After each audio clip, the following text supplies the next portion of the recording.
paano ayusin kung nag-auto correction ang mga chinachat natin sa Messenger.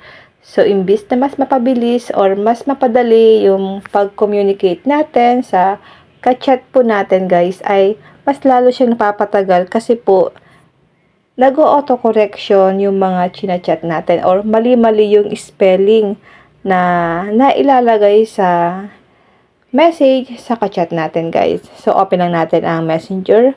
Pili lang tayo ng ka-chat natin. Halimbawa guys, ito. Tap natin ang message. Tap lang natin dito ang settings icon. Or kung wala po kayong settings icon dyan, tap nyo po yung 3 dots. Sa akin guys, settings icon. Then dito guys, itap lang natin dito ang text correction.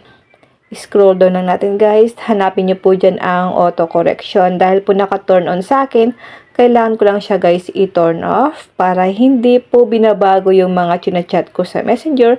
So, mas mapapabilis yung pag-communicate ko doon sa ka-chat ko once na ito ay naka-turn off. Kasi hindi niya po binabago or minamali-mali yung mga chinachat ko na message sa Messenger. Yun lang guys, sana po may natutunan kayo sa aking video. Kung hindi pa po kayo naka-follow sa aking Facebook page, pwede niyo pa akong i-follow Positive Mind at sa aking YouTube channel, RK Willow, at sa aking bagong YouTube channel, Positive Mind, para updated kayo sa mga bago kong upload na video. Then mag-comment lang kayo guys sa comment section kung may mga tanong kayo. And now, thank you for watching.